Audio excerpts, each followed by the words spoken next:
नमस्कार, आप देख रहे हैं हमारी खास पेशकश। मैं हूं आपके साथ चित्रा त्रिपाठी।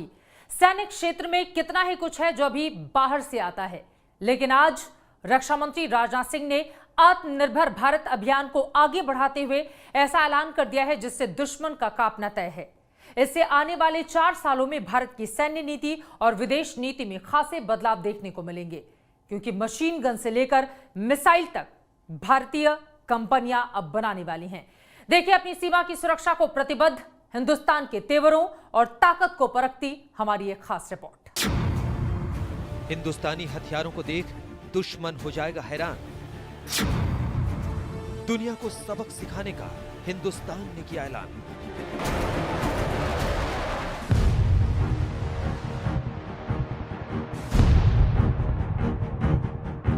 अब ऐलान हो चुका है खुद को मजबूत बनाने का, आत्मनिर्भरता की जमीन पर राष्ट्रीय सुरक्षा का पौधा लगाने का, सैन्य नीति और विदेश नीति के मोर्चे पर और मुस्तैद हो जाने का।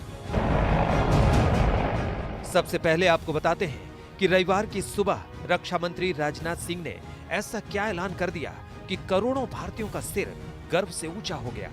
उन्होंने सोशल मीडिया के जरिए यह ऐलान किया कि 101 रक्षा उपकरणों की आयात पर रोक लगाई जाएगी और इन सबको भारत में ही बनाया जाएगा। यह ऐलान प्रधानमंत्री नरेंद्र मोदी की आत्मनिर्भर भारत की पहल के तहत किया गया है। विश्व के सामने भारत का मूलभूत चिंतन आशा की किरण नजर आता है। भारत की संस्कृति, भारत के संस्कार उस आत्मनिर्भरता की बात करते हैं जिसकी आत्मा वसुधैव कुटुंबकम है। दरअसल लद्दाख में जब से चीन के साथ भारत की तनातनी बढ़ी है, तब से हिंदुस्तान ने कई मोर्चों पर मुस्तैदी दिखाई है। इस बीच अमेरिका, रूस और फ्रांस के साथ मिलकर भारत ने कई बड़े रक्षा सौदों को अंजाम तक पहुंचाया है।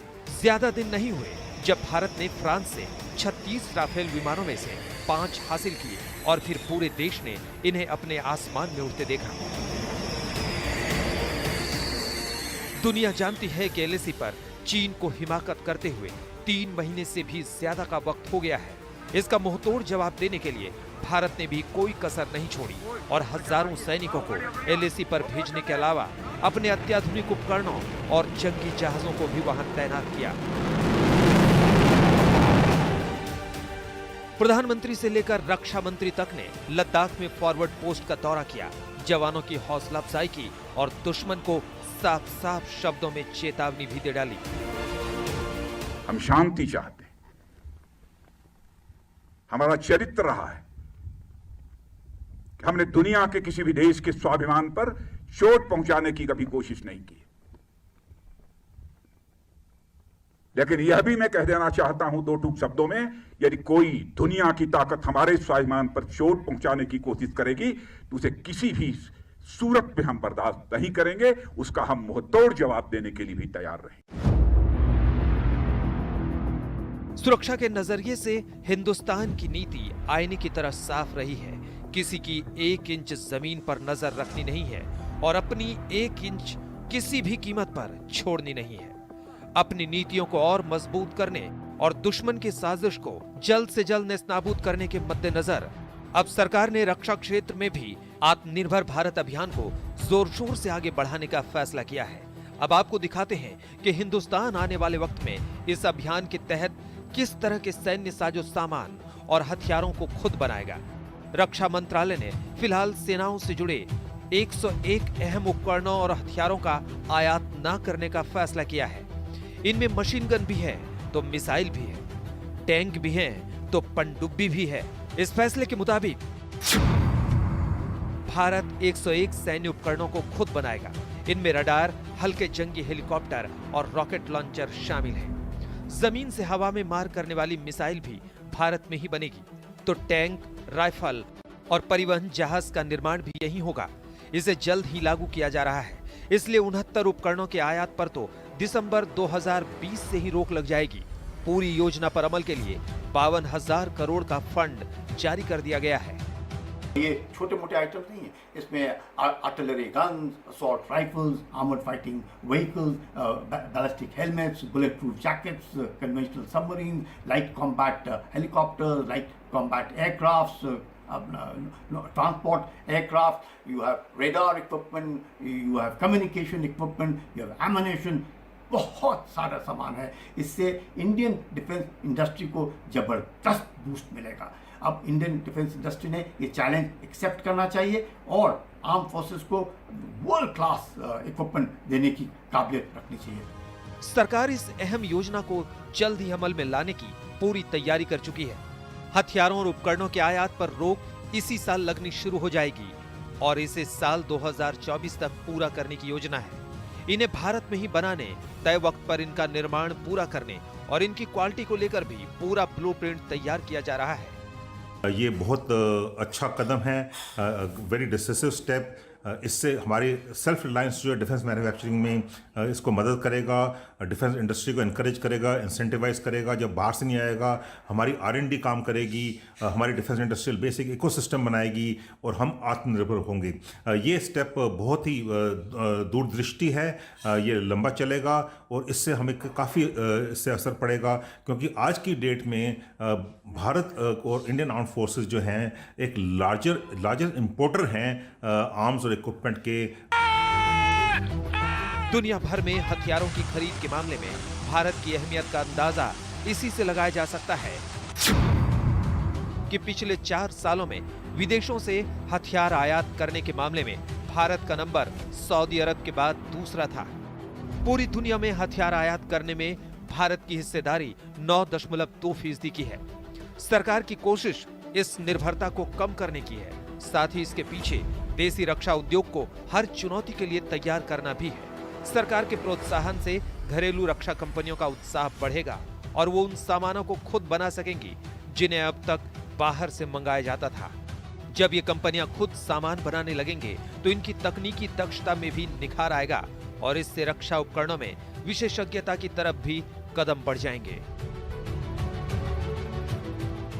लेकिन इसका मतलब ये कतई नहीं है कि भारत अभी रक्षा उपकरणों के निर्माण में कोई पहचान ही नहीं बना पाया है। पिछले 2 साल में ही भारत का डिफेंस एक्सपोर्ट 700% तक बढ़ा है। नए ऐलान का संदेश साफ है, एक तरफ हिंदुस्तान सैन्य तैयारियों में पूरी ताकत झोंकता रहेगा और दूसरी तरफ वो अपनी कंपनियों की नींव मजबूत करेगा ताकि आयात की मजबूरियां उसे परेशान न कर सके। रक्षा मंत्रालय ने तीनों सेनाओं के लिए विदेशों से खरीदे जाने वाले जिन हथियारों की खरीद पर रोक लगाई है, उसमें आर्टिलरी गन से लेकर असॉल्ट राइफल और रडार जैसे छोटे बड़े हथियार शामिल हैं। मतलब साफ है, आने वाले दिनों में तीनों सेनाओं के लिए विदेशों से खरीदे जाने वाली हथियारों की खरीद पर निर्भरता को कम करना है। सरहद पर चीन और पाकिस्तान के साथ मौजूदा हालात को देखते हुए ये भारत सरकार की मेक इन इंडिया के जरिए एक लंबी सामरिक रणनीति का हिस्सा है। कैमरामैन अनिल जायसवाल के साथ मंजित नेगी, दिल्ली, आज तक। इधर देसी हथियारों से दुश्मन पर हावी होने की तैयारी है तो उधर सेना अब ड्रोन के जरिए सीमाओं की निगरानी बढ़ाने में जुट गई है। यह कोई साधारण ड्रोन नहीं है, इन्हें 3 तरह की मिसाइलों से लैस कर दुश्मन की हर चालबाजी को नाकाम किया जा सकता है।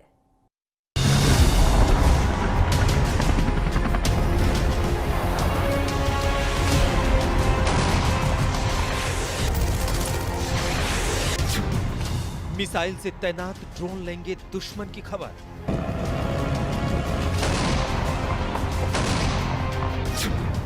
सीमा पर हर हिमाकत पर 100 ड्रोन रखेंगे नजर।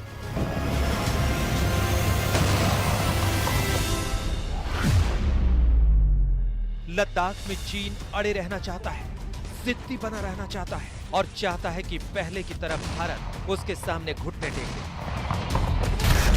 लेकिन उसकी ये गलतफहमी हर कुछ दिन बाद दूर हो जाती है जब हिंदुस्तान ये साबित कर देता है कि वो भी पूरी तैयारी के साथ अपनी सीमाओं की रक्षा के लिए तत्पर है।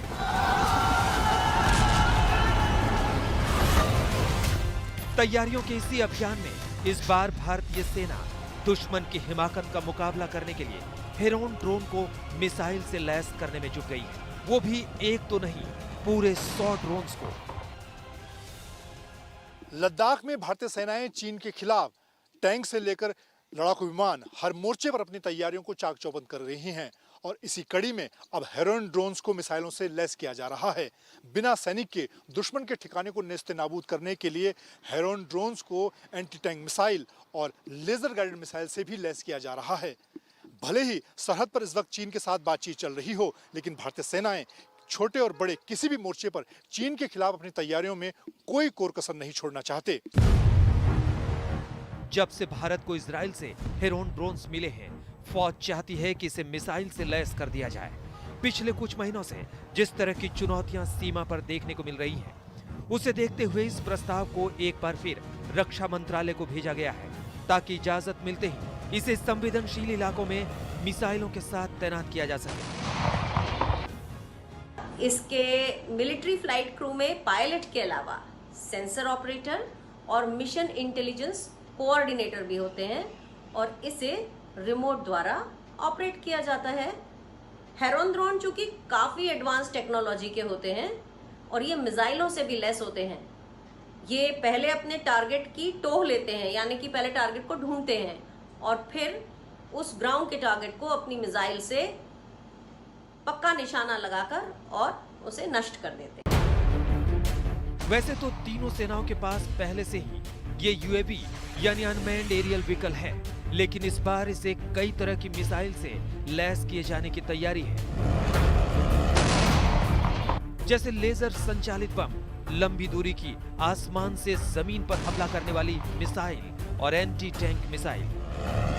ज्यादातर सर्वेलेंस के तौर पे हम लोग इसको यूज कर रहे हैं, लेकिन अगर जो बातचीत अभी चल रही है कि इसको हम लोग अब वेपनाइज कर दें, तो वेपनाइज करने से इस प्लेटफॉर्म पर हम लोग एयर टू ग्राउंड मिसाइल्स डाल सकते हैं, प्रिसिजन गाइडेड एम्यूनिशन डाल सकते हैं और सबसे खास वाली बात कि air to ground anti tank missiles भी हम लोग इसमें फिट कर सकते हैं।